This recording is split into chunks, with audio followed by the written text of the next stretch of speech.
तो hello dear friends, कैसे हैं भाई आप सब। आशा करते हैं अच्छे होंगे एंड आप लोगों की स्टडी भी अच्छी तरीके से चल रही होगी। ठीक है ना। और my dear friends, class 11th के लिए बेटा एक अपडेट ये है बेटा कि हमने थोड़ा सा यहाँ पे चेंजेस किया है। थोड़ा सा चेंजेस क्लास के रिगार्डिंग थोड़ा सा चेंजेस किया है। देखिए, मेरे ना दो चैनल हैं, दो यूट्यूब चैनल है। एक तो यूट्यूब चैनल है कॉन्फिडेंस पॉइंट, ठीक है, जिसमें आप इस वीडियो को देख रहे हैं। कॉन्फिडेंस पॉइंट एक चैनल है। एक मेरा दूसरा न्यू चैनल मैंने जो क्रिएट किया है बेटा, एक न्यू चैनल है, दैट इज एड्यूमी। क्या है बेटा? एड्यूमी। ठीक है ना, कॉन्फिडेंस पॉइंट और एड्यूमी। तो क्लास 11 का जो शेड्यूल है बेटा, क्लास 11 फिजिक्स जो है, क्लास 11 की जो फिजिक्स है बेटा, वो आपको कॉन्फिडेंस पॉइंट यूट्यूब चैनल पे मिलेगा 9 बजे, जो कि एज यूजल टाइमिंग है। ठीक है। इसके साथ एडोबी यूट्यूब चैनल है बेटा। एडोबी यूट्यूब चैनल पे आपको 11th के मैथ्स यहाँ पे अपलोड किए जाएंगे। तो जो मैथ वाले बच्चे हैं, जो है मैथ भी पढ़ना चाहते हैं क्लास 11 का, ठीक है ना, तो बेटा आप एडोबी यूट्यूब चैनल पे विजिट कर सकते हैं। लिंक डिस्क्रिप्शन में मैंने दे रखा है। आप जाए और जाके क्लास 11 की मैथ की क्लासेस आप यहाँ पे ज्वाइन कर सकते हैं। और इसकी टाइमिंग है बेटा 7 PM, शाम को 7 बजे जो है मैथ की क्लास अपलोड करता हूँ। ठीक है। और क्लास 11th फिजिक्स जो है बेटा, ये 9 बजे अपलोड करूंगा कॉन्फिडेंस पॉइंट पे। तो ये दोनों चैनल को आप लोगों को सब्सक्राइब करना। जो जेडबीसी वाले बच्चे हैं, मतलब जो बायो वाले बच्चे हैं, वो तो only confidence point YouTube channel को आप सब्सक्राइब करेंगे। यहाँ पे आपको रेगुलरली फिजिक्स के वीडियोस मिलते रहेंगे। और जो मैथ वाले बच्चे भी, जिनके पास फिजिक्स और मैथ दोनों है, तो वो कॉन्फिडेंस यूट्यूब चैनल को भी आप सब्सक्राइब करें बेटा। और एडमी यूट्यूब चैनल जो हमारा है, इसको भी आप सब्सक्राइब जरूर करें। लिंक डिस्क्रिप्शन में आप जाके दोनों चैनल को टाइमली विजिट कर सकते हैं। 7 बजे मैथ का और 9 बजे आपका जो है फिजिक्स के क्लासेस यहाँ पे होती है। ठीक है। इसके साथ ही कुछ और अपडेट्स आप लोगों के लिए। ठीक है। तो यहाँ पे एक अपडेट बेटा ये है कि मैं एक्चुअली यूट्यूब के साथ साथ मैं नून पे भी पढ़ाता हूँ। नून पे भी मेरा क्लासेस चलते हैं। ठीक है ना। तो एनसीईआरटी क्लास 11 मैथमेटिक्स बेटा मैं नून पे पढ़ाता हूँ, मैथ्स पढ़ाता हूँ मैं नून पे। ठीक है। और उसकी टाइमिंग है बेटा 8 से 9, 8 to 9 PM जो है वो मैथ का टाइमिंग में है। नून एकेडमी जो हमारा नून ऐप है, नून ऐप पे मैं यहाँ पे पढ़ाता हूँ। फ्री क्लासेस है, मुफ्त कोर्स है। इसके लिए कोई हम आपसे पे नहीं करते हैं। तो जो बच्चा नून पे पढ़ना चाहते हैं, तो वो नून पे आके जो है 8 से 9 लाइव क्लासेस मेरे साथ ले सकते हैं। और जो सत्र का जो टाइमिंग होता है बेटा, वो हर रोज होता है। मंगलवार को, गुरुवार को और रविवार को, ये 3 दिन टाइमिंग होती है बेटा। मंगलवार को हम पढ़ते हैं, गुरुवार को पढ़ाते हैं और रविवार को पढ़ाते हैं। टाइमिंग होती है 8 से 9 का। ठीक है ना, फ्री है। जिसमें अब हमारा चैप्टर मैथमेटिक्स में अगर हम बात करेंगे बेटा, तो चैप्टर 6 स्टार्ट हुआ है नून एकेडमी पे। 6 7 8 9 10 से ऑनवर्ड चैप्टर्स आगे हम डिस्कस करेंगे। बाकी 1 से लेकर 5th चैप्टर मैंने कंप्लीट करवा दिया है। तो जो बच्चे नून एकेडमी पे ज्वाइन करना चाहते हैं, नून एकेडमी पे लाइव क्लासेस लेना चाहते हैं बेटा, आपको न्यू क्यों चूज करना है, क्या रीजन है? देखो, नून की जो लाइव क्लासेस होती है बेटा, बहुत ही अट्रैक्टिव क्लासेस होती है। माइक एक्सेस का वहाँ पे ऑप्शन है, आप मेरे से 1 to 1 कनेक्ट होकर मेरे से बात भी कर सकते हैं, अपने डाउट्स को डिस्कस भी कर सकते हैं। हम क्लास के बाद आपको प्रीमियम नोट्स भी देते हैं। और उसके साथ अनलिमिटेड जितने भी आपके डाउट्स होते हैं बेटा, डाउट्स भी हम वहाँ पे सॉल्व करते हैं। इसलिए आपको नून ऐप को ज्वाइन करना चाहिए। लिंक डिस्क्रिप्शन में है ऐप का, आप उस लिंक पे क्लिक करके आप नून ऐप को ज्वाइन करके उसमें आप अपना आईडी बना सकते हैं। बना के जो है आप मेरा ग्रुप ज्वाइन करेंगे मैथ्स का, और मेरे ग्रुप ज्वाइन करके आप 8 से 9 बजे मैथ की क्लास ले सकते हैं। ठीक है। तो लिंक डिस्क्रिप्शन में आप जाओ, जाके जो है नून ऐप को डाउनलोड करो। इसके अलावा प्ले स्टोर या ऐप स्टोर में भी आपको इसका ऐप मिल जाएगा। आप डायरेक्टली जाकर प्ले स्टोर से भी इसको डाउनलोड कर सकते हैं। तो चलिए स्टार्ट करते हैं आज एक new chapter, chapter third. Chapter number third क्या है? सरल रेखा में गति। तो सरल रेखा में गति हम पढ़ेंगे अब बेटा गति के बारे में। किसके बारे में पढ़ने वाले हैं? गति के बारे में पढ़ने वाले हैं। गति क्या होता है? देखो, दो अवस्थाएं होती है, एक गति अवस्था होती है, एक विराम अवस्था होती है। जी ना। तो एक होती है गति की अवस्था और एक होती है विराम की अवस्था। तो गति अवस्था को समझने से पहले आपको समझना पड़ेगा विराम अवस्था क्या है। सबसे पहले आपको यहाँ पे समझना पड़ेगा विराम अवस्था। क्या समझना पड़ेगा बेटा? विराम अवस्था। ठीक है ना, विराम अवस्था। देखो, विराम अवस्था क्या होता है? ठीक है ना। इसको रस्ट बोलते हैं इंग्लिश में, क्या बोला जाता है, रस्ट बोला जाता है, रस्ट पोजीशंस बोला जाता है। तो रस्ट क्या होता है, रस्ट का मतलब क्या होता है, जैसे मैं बैठा हूं यहाँ पे तो उसका मतलब मैं विराम अवस्था। जैसे ये बॉटल इस टेबल पे रखा हुआ है, जैसे आपको ये बॉटल दिख रहा होगा, ठीक है, ये बॉटल इस टेबल पे रखा हुआ है, ये रेस्ट पे है।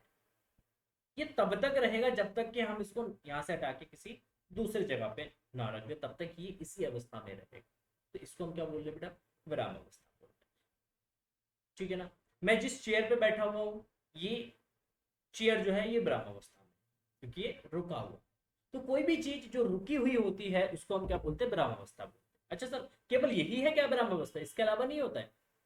मैंने कहा होता है, बिल्कुल होता है।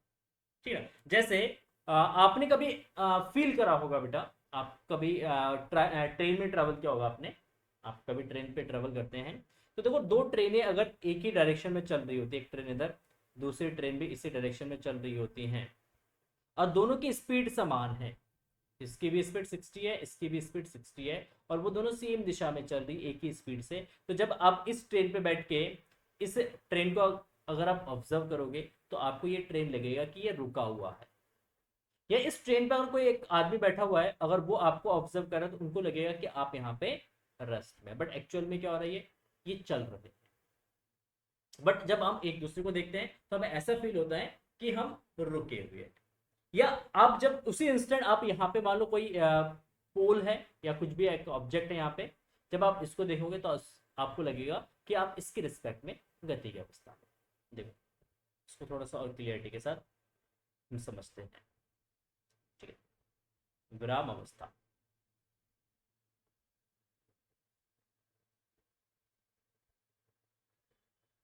तो ये ट्रेन है, ये ट्रेन है भाई, ये ट्रेन की पटरी है, वो इधर चल रही है 60 किलोमीटर पर आवर्स की स्पीड से, और आपके पास से ही एक दूसरी वाली ट्रेन है और वो भी उसी डायरेक्शन में चल रही है, दो पटरियां अलग अलग। आप इस यहाँ पे ये वाली ट्रेन भी चल रही है 60 किलोमीटर पर आवर्स के स्पीड से, आप इस वाली ट्रेन पे बैठे, आप ट्रेन ए पे बैठे हो, ये ट्रेन बी है, आप यहाँ पे बैठे हो भाई, और यहाँ पे एक सुंदर कन्या है, आप इस सुंदर कन्या को देख रहे हो, आप यहाँ पे बैठे हो, आप यहाँ पे बैठ के इस सुंदर कन्या को आप ऑब्जर्व देख क्या कर रही है। तो आपको ऐसा लगेगा, आपको तब ऐसा फील होगा कि ये जो सुंदर कन्या सॉरी सुंदर कन्या जो है ये यहाँ पे बैठी हुई है और ये रुकी हुई है। आपको लगेगा यहाँ पे ये सुंदर कन्या है तो बैठी हुई है, रुकी हुई है, चल नहीं रही, एक जगह पे स्थिर है, आपको ऐसा फील होगा। और जब सुंदर कन्या जब आपको देखेंगे ना, तो इस सुंदर कन्या को आपको लगेगा कि आप भी यहाँ पे रुके हुए हो, चल नहीं रहे हो, बैठे हो, चल नहीं रहे हो, बैठे हो। ऐसा लगेगा दोनों ट्रेन रुकी हुई है, चल नहीं रहा है। बट उसी इंस्टेंट जब आप यहाँ पे किसी एक दूसरे सुंदर कन्या को आप देखते हो, आप इस रोड पास में यहाँ पे एक सुंदर कन्या जो है मान लो बस का वेट कर रही है, जब आप इसको देखते हो, इसको ऑब्जर्व करते हो, तो आपको ये लग रहा है कि सुंदर कन्या जो है ये पीछे की तरफ जा रही है, वो रुकी हुई नहीं है, वो चल रही है। तब आपको फील होता है कि आप चल रहे हो, तब आपको फील होता है कि आप चल रहे हो। देखो तो यहाँ पे इस सिनेरियो को अगर आप समझो, ऑब्जर्व करो, तो इस सिनेरियो में आप ये समझ सकते हो, सिंपल सी बात यहाँ पे आप समझ सकते हो कि ये जो सुंदर कन्या ये दोनों है, ये बी पे बैठी है और ये मान लो सुंदर कन्या सी है, तो अब इस सुंदर कन्या सी के रिस्पेक्ट में आप गति की अवस्था में आप चल रहे हो। बट जब आप अब इस सुंदर कन्या बी को आप देखते हो तो इसके रिस्पेक्ट में आप रेस्ट में आप बैठे हुए, आप चल नहीं रहे। इसका मतलब, इसका मतलब आपका जो पोजीशन है, आपकी जो अवस्था है, वो चेंज होती है जब हम किसको चेंज करते हैं, अपने रेफरेंस बॉडी को चेंज करते हैं। इसको हम इंग्लिश में या फिजिक्स के लैंग्वेज में क्या बोलते हैं बेटा, रेफरेंस बॉडी। क्या बोलते हैं हम इसको, रेफरेंस बॉडी बोलते हैं। तो यहाँ पे जो वस्तु है, कोई भी वस्तु है, वो गति की अवस्था में होगा या विराम की अवस्था में होगा, ये किससे पता चलता है, ये पता चलता है कि आपने अपना रेफरेंस बॉडी किसको माना है, आप किसके रिस्पेक्ट में अपने पोजीशंस को कैलकुलेट कर रहे हो। इसकी पोजीशंस में आप, इसकी इस सुंदर कन्या के रिस्पेक्ट में आप फिक्स डिस्टेंस पे अपने पोजीशंस को चेंज नहीं कर रहे हो, दोनों के बीच का डिस्टेंस सेम है, फिक्स्ड है। पोजीशंस चेंज नहीं हो रहा, तो आपको लग रहा है कि हम विराम अवस्था में आप रुके हुए हैं। और इसके रिस्पेक्ट में, इस सुंदर कन्या के रिस्पेक्ट में आप अपनी पोजीशंस को क्या कर रहे हो बेटा, बढ़ा रहे हो, आप आगे की तरफ जा रहे हो, तो दोनों के बीच की सेपरेशन बढ़ रही है, तो पोजीशंस चेंज हो रहा है, तो आपको ऐसा फील होता है कि आप चल रहे हो, आप गति की अवस्था में हो। ठीक है, तो विराम अवस्था और गति की जो अवस्था है बेटा, ये दोनों क्या होते हैं, सापेक्ष होते हैं, ये आपेक्ष कभी भी नहीं होते हैं। गति हमेशा क्या होता है, सापेक्ष होता है। विराम की अवस्था हमेशा क्या होता है, सापेक्ष होता है, कि आप रुके हुए हो या आप चल रहे हो, ये डिसाइड होगा आप किसके रिस्पेक्ट में अपने पोजीशंस को मतलब डिफाइन कर रहे हो। जैसे मैं यहाँ पे बैठा हुआ हूँ, तो ऐसा जरूरी नहीं कि मैं रेस्ट में हूँ, मेरा विराम अवस्था में हूँ, या आप अपने रूम में बैठे हुए हो, तो ऐसा नहीं है कि आप विराम अवस्था में हो या आप जो है गति की अवस्था में। हमें डिफाइन करना पड़ेगा, हमें बताना पड़ेगा, अगर मैं यहाँ पे रुका हुआ हूं तो किसके रिस्पेक्ट में रुका हुआ हूं। इस कैमरे से, जिस कैमरे से मैं वीडियो शूट कर रहा हूँ, इस कैमरे से मेरी जो डिस्टेंस है बेटा, ये फिक्स्ड है, ये डिस्टेंस चेंज नहीं हो रहा है, तो इस कैमरे के रिस्पेक्ट में मैं रुका हूं, मैं बोल सकता हूँ इस कैमरे के रिस्पेक्ट में मैं रुका हुआ हूं, मैं विराम अवस्था में हूं, क्योंकि मैं अपने पोजीशन को चेंज नहीं कर रहा। तो यहाँ पे जो कैमरा है बेटा, इस कैमरे को हम क्या मान रहे हैं, रेफरेंस बॉडी मान रहे हैं। क्या मान रहे हैं आप, कि ये हमारा रेफरेंस बॉडी है। अच्छा, वही अगर मैं सूरज, देखो अर्थ जो हमारा पृथ्वी है, ये घूम रहा है अपने अक्ष पे, अपने अक्ष पे घूम भी रही है, और साथ साथ में पृथ्वी के सॉरी सूर्य के चारों ओर वो चक्कर भी लगा रही है। ठीक है, तो अगर हम बात करें कि सूरज के रिस्पेक्ट में देखो, तो मैं अपने पोजीशंस को चेंज करूं, ये हमारा सन है छोटा सा, इसके चारों ओर पृथ्वी यहाँ पे घूम रही है, अभी इस अवस्था में है, मैं भी यहीं पे हूं, कुछ समय बाद पृथ्वी यहाँ पे आ जाती है, तो मैं यहाँ से अपनी पोजीशंस को चेंज करा, तो सन के रिस्पेक्ट में मेरी पोजीशंस क्या हुआ बेटा, चेंज हुआ। जब सन के रिस्पेक्ट में मेरा पोजीशन चेंज हुआ, तो मैं क्या कहूंगा कि मैं सन के रिस्पेक्ट में, सूरज के रिस्पेक्ट में मैं गति की अवस्था में हूं, मतलब एक समय में, इसी समय में विराम अवस्था में भी हूं, और इसी समय में गति की अवस्था में भी हूं। आ रही बात समझ में। तो कोई भी बॉडी, इस यूनिवर्स में कोई भी बॉडी पूर्णतः विराम अवस्था में नहीं है, और वो पूर्णतः गति की अवस्था में नहीं है। कोई भी बॉडी जिसको आप देख रहे हो कि वो गति की अवस्था में है या विराम की अवस्था में, हमेशा वो बॉडी विराम की अवस्था में भी होता है और गति की अवस्था में भी होता है। बस ये डिफरेंट, ये डिसाइड करने वाला कौन होता है, आपका रेफरेंस बॉडी। आप किस रेफरेंस बॉडी के रिस्पेक्ट में अपने पोजीशंस को कैलकुलेट कर रहे हो। अगर रेफरेंस बॉडी के रिस्पेक्ट में आपके पोजीशंस चेंज हो रहा है, तो हम बोलेंगे कि आप गति की अवस्था में हैं। अगर रेफरेंस बॉडी के रिस्पेक्ट में आपकी पोजीशंस चेंज नहीं हो रहा, आपकी स्थिति चेंज नहीं हो रहा है, तो हम क्या बोलेंगे कि आप विराम की अवस्था में हो। तो ये सिंपल सी चीजें होती है फिजिक्स के अंदर, जिसको हम विराम अवस्था, गति अवस्था बोलते हैं। तो देखेंगे इसमें आगे, डेफिनेशंस लिख देता हूँ, पूरा क्लियर हो जाता है। ठीक है, तो डेफिनेशंस लिखेंगे विराम अवस्था की। का हो गइल बारी, का हो गइल। हाँ देखो, विराम अवस्था क्या भाई, विराम अवस्था। ठीक है, तो विराम अवस्था क्या है, जब कोई वस्तु, जब कोई वस्तु, ठीक ना, निर्देश तंत्र के सापेक्ष, इंग्लिश में, हिंदी में उसको बोलते हैं निर्देश तंत्र, रेफरेंस बॉडी को निर्देश तंत्र बोला जाता है। निर्देश तंत्र के सापेक्ष, निर्देश तंत्र तथा समय के सापेक्ष, एक ही उसमें लिख दो, बार बार लिखने की जरूरत नहीं है। निर्देश तंत्र तथा समय के सापेक्ष, तथा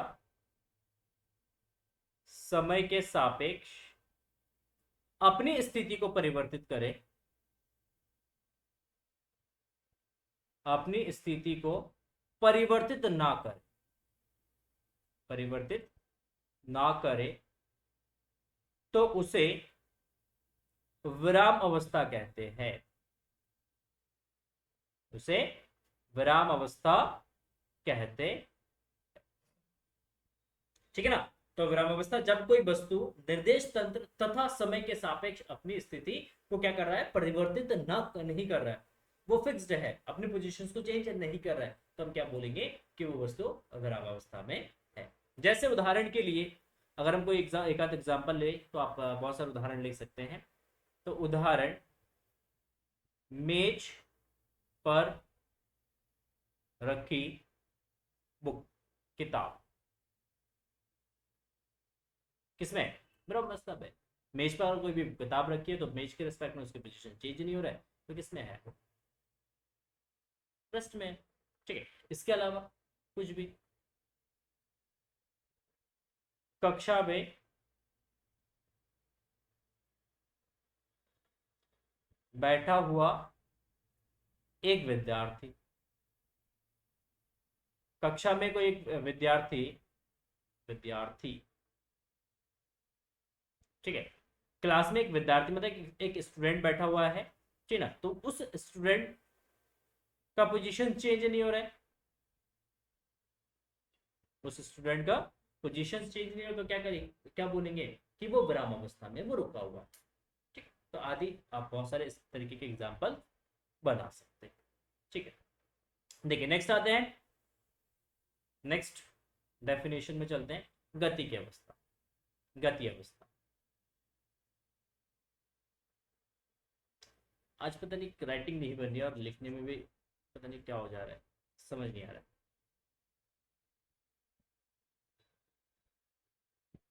गति की अवस्था, इसकी गति की अवस्था, ठीक है ना। गति अवस्था का मतलब क्या है कि जब कोई वस्तु निर्देश तंत्र समय के सापेक्ष, जब कोई वस्तु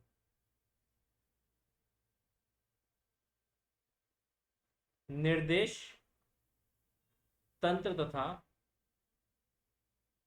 समय के सापेक्ष अपनी स्थिति को परिवर्तित करे, अपनी स्थिति को परिवर्तित करे, जब कोई वस्तु निर्देश तंत्र तथा समय के सापेक्ष अपनी स्थिति को क्या करे बेटा, परिवर्तित करे, तो उसे गति की अवस्था कहते हैं, गति की अवस्था कहते हैं, ठीक है। तो जब कोई वस्तु निर्देश तंत्र और समय के सापेक्ष अपनी पोजीशंस को चेंज कर रहा है, वो अभी इस पोजीशन में, कुछ समय बाद इसे दूसरी पोजीशन में चला गया, फिर तीसरे पोजीशन में चला गया, अगर वो पोजीशंस को चेंज कर रहा है तो इसका मतलब वस्तु क्या है बेटा, गति की अवस्था में है, वो गति कर रहा है। जैसे उदाहरण, उदाहरण भाई, चलती गाड़ी, चलती हुई जो गाड़ी है वो गति की अवस्था में है, ठीक है। पैदल चलता हुआ इंसान, अगर कोई इंसान चल रहा है फुटपाथ पे तो वो गति की अवस्था में, ठीक है। इसके बाद उड़ती हुई चिड़िया, उड़ती हुई चिड़िया, चिड़िया उड़ रही है तो उसकी अवस्था कैसा है, गति की अवस्था में। तो आदि बहुत सारे एग्जाम्पल आप यहाँ पे लिख सकते हैं, आदि। जैसे पृथ्वी सूरज के चारों ओर चक्कर लगा रही है तो पृथ्वी की जो अवस्था है वो क्या है, वो गति की अवस्था है, ठीक। तो बहुत सारे एग्जाम्पल्स आप यहाँ पे अपने मन से बना सकते हो, ठीक है। तो दो चीज आपको समझ में आ गया कि विराम अवस्था किसे कहते हैं और गति की अवस्था किसे कहते हैं। अब बात करते हैं फिजिक्स में निर्देश तंत्र किसे कहते हैं, ठीक है ना। फिजिक्स में निर्देश तंत्र किसे कहते हैं, निर्देश तंत्र, नेक्स्ट लाइन निर्देश तंत्र, निर्देश तंत्र, ठीक है ना। तो निर्देश तंत्र क्या कहते हैं फिजिक्स में, तो फिजिक्स में किसी वस्तु की स्थिति को जिस वस्तु के सापेक्ष, जिस बॉडी के रिस्पेक्ट में हम किसी अनदर बॉडी के पोजीशंस को क्या कर रहे होते हैं, मेजर कर रहे होते हैं, तो हम उस पहले बॉडी को जिसके रिस्पेक्ट में हमने मेजर किया है तो उसको हम क्या बोलेंगे कि वो हमारा रेफरेंस बॉडी है। जैसे ये कैमरे के रिस्पेक्ट में मेरा पोजीशन फिक्स्ड है, तो मैं अगर अपनी पोजीशंस को इस कैमरे के रिस्पेक्ट में मेजर कर रहा हूं तो कैमरा हमारा क्या जाएगा, रेफरेंस बॉडी हो जाएगा, ठीक है। और रेफरेंस बॉडी को ही हम इंग्लिश में सॉरी इसमें फिजिक्स के लैंग्वेज में क्या कहते हैं, निर्देश तंत्र कहते हैं, ठीक है। तो फिजिक्स में निर्देश तंत्र जो है, जो हमारा कोऑर्डिनेट सिस्टम है, कोऑर्डिनेट सिस्टम से ही हम उसको कैलकुलेट करते हैं, या कोऑर्डिनेट सिस्टम को ही हम क्या बोलते हैं, निर्देश तंत्र बोलते हैं। और कोऑर्डिनेट सिस्टम में जो हमारा ओरिजिन होता है बेटा, मूल बिंदु जो होता है, तो ये कोऑर्डिनेट सिस्टम है हमारा, ये एक्स एक्सिस हो जाएगा, ये आपका वाई एक्सिस, ये आपका जेड एक्सिस। अब ये जो ओरिजिन है इसको हम क्या कहते हैं, मूल बिंदु कहते हैं। इस मूल बिंदु के सापेक्ष हम किसी भी वस्तु के पोजीशंस को क्या करते हैं बेटा, मेजर करते हैं। तो फिजिक्स में इसको ही हम क्या बोलते हैं, निर्देश तंत्र बोलते हैं। क्या बोलते हैं, निर्देश तंत्र बोलते हैं। तो यह एक ऐसा तंत्र निर्देशांक निकाय है इसका डेफिनेशन लिख देना निर्देश तंत्र के, लिखो यह एक ऐसा निर्देशांक निकाय है, निकाय है जिसके सापेक्ष, जिसके सापेक्ष वस्तु की स्थिति, वस्तु की स्थिति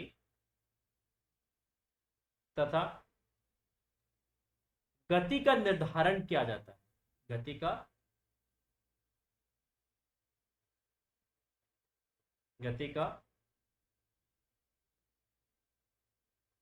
निर्धारण किया जाता। ठीक है, तो यह एक ऐसा निर्देशांक तंत्र है जिसके सापेक्ष वस्तु की स्थिति तथा गति का निर्धारण किया जाता है, जिसके सापेक्ष गति का क्या किया जाता है, निर्धारण किया जाता है। लेट्स से यहाँ पे आपकी वस्तु है, यहाँ पे है आपकी कोई वस्तु, तो इसके रिस्पेक्ट में इसकी जो पोजीशन है वो क्या जाए, x comma y comma z. तो यहाँ से यहाँ पे चला गया, तो मान लो यहाँ पे इसका कोऑर्डिनेट क्या है, यहाँ पे इसका कोऑर्डिनेट है एक्स डैश, वाई डैश और जेड डैश। ठीक है, अरे बस समझे। तो कोऑर्डिनेट सिस्टम्स में हम किसी भी वस्तु के पोजीशंस को एक्स वाई जेड से दर्शाते हैं। ये आप क्लास 10th में भी पढ़ चुके हो, निर्देश तंत्र के बारे में आपने चैप्टर नंबर 7 में पढ़ा था मैथमेटिक्स के अंदर। ठीक है, निर्देश तंत्र जिसमें एक्स वाई था, ओनली एक्स और वाई कोऑर्डिनेट पढ़ा था हमने, बट इसमें 3 डायमेंशनल होता है, जिसमें एक्स वाई जेड कोऑर्डिनेट होता है, एक्स जेड होता है, सॉरी एक्स एक्सिस होता है, वाई एक्सिस होता है और जेड एक्सिस होता है, 3 एक्सिस होते हैं। और इसकी रिस्पेक्ट में ही हम, इस मूल बिंदु के रिस्पेक्ट में ही हम क्या करते हैं, किसी भी गति की अवस्था में अगर कोई वस्तु है तो उसका पोजीशंस को निर्धारण करते हैं, उसको हम कैलकुलेट करते हैं। ठीक है ना, ठीक है, तो इसको हम निर्देश तंत्र बोलते हैं। अच्छा, अब देखते हैं गतियों के प्रकार। ठीक है, गतियों के प्रकार जिसमें हम एक बिंदीय, द्विबिंदीय और त्रिबिंदीय गति की बात करते हैं। ठीक है, देखो सबसे पहले हम ऐड डालेंगे एक बिंदीय गति, एक बिंदीय गति। तो एक बिंदीय गति क्या होता है, अगर कोई भी वस्तु एक सरल रेखा में गति कर रही है, ठीक है, एक स्ट्रेट पाथ पे वो चल रही है, तो उस केस में उसकी गति को क्या बोलते हैं, एक बिंदीय गति बोलते हैं। अगर निर्देश तंत्र के सापेक्ष अगर उसको हम एक्सप्लेन करें बेटा, तो देखो हमारे पास 3 कोऑर्डिनेट है, एक्स वाई और जेड। ठीक है, अब इसमें से एक्स वाई जेड में से अगर एक्स वाई जेड में से कोई एक क्या हो बेटा, कोऑर्डिनेट चेंज हो रहा है, अगर एक्स कोऑर्डिनेट चेंज होता है या वाई कोऑर्डिनेट चेंज होता है या जेड कोऑर्डिनेट चेंज होता है, तो उस केस में हम उसको बोलते हैं एक विमीय गति। तो एक विमीय गति सिंपल सा इसका डेफिनेशन लिख देता है, यदि वस्तु एक सरल रेखीय पथ पर गति कर रहा है, यदि वस्तु एक सरल रेखा में गति कर रहा है, तो उसे एक विमीय गति कहते हैं, एक विमीय गति कहते हैं। उदाहरण क्या लिखोगे, एक सीधी सड़क पर अगर कोई भी एक कार चल रही है, एक बस चल रही है, तो उसकी गति क्या होगा, एक विमीय गति होगा। एक हमने धागा बांध दिया और उस धागे पर अगर एक चींटी चलती है, तो उस चींटी की जो गति है वो कैसा हो जाएगा, वो एक विमीय गति हो जाएगा। एक सीधी ट्रेन पटरी है और उस पटरी पे एक ट्रेन चल रही है, तो उस ट्रेन की जो गति है वो कैसा हो जाएगा, वो एक विमीय गति हो जाएगा। ठीक है, तो ये हो गया एक विमीय गति, उदाहरण आप अपने तरीके से लिख लें। नेक्स्ट आता है द्विविमीय गति, द्विविमीय गति। तो अगर कोई भी वस्तु एक समतल पे गति कर रहा है, इस पे एक समतल पे, जैसे आपका एक फर्श है, इस फर्श पे अगर एक चींटी घूम रही है, इधर उधर रैंडमली वो घूम रही है, तो उस चींटी की जो गति है वो कैसा हो जाएगा बेटा, वो एक द्विविमीय गति हो जाएगा।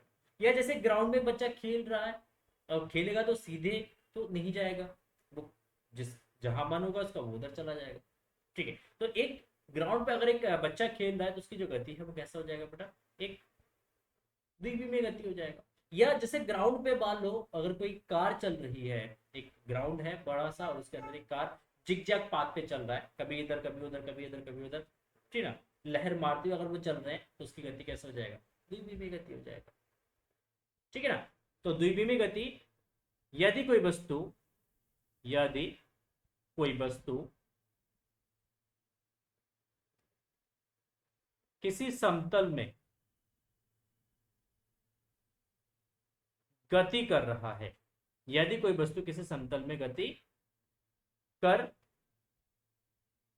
रहा है तो उसे द्विविमीय गति कहते हैं। ठीक है, यदि कोई वस्तु किसी समतल में गति कर रहा है तो उसे हम क्या बोलते हैं बेटा, द्विविमीय गति कहते हैं। टू डायमेंशनल मोशन हम उसको बोलते हैं। उदाहरण आप अपने तरीके से लिख लेना। किसी रोड पे अगर कोई कार चल रही है जिगजैग पाथ पे तो उसका मोशन कैसा होगा, द्विविमीय।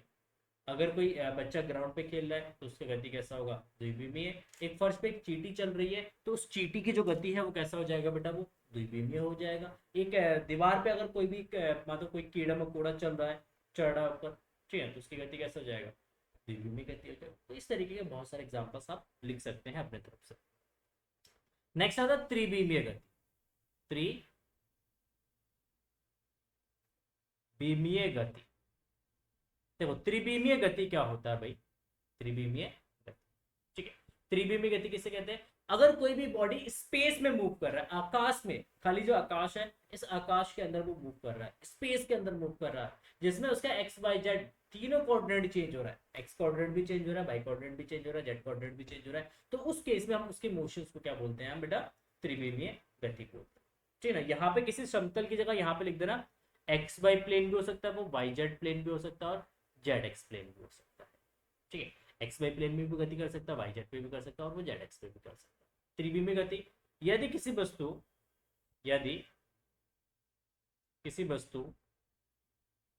का तीनों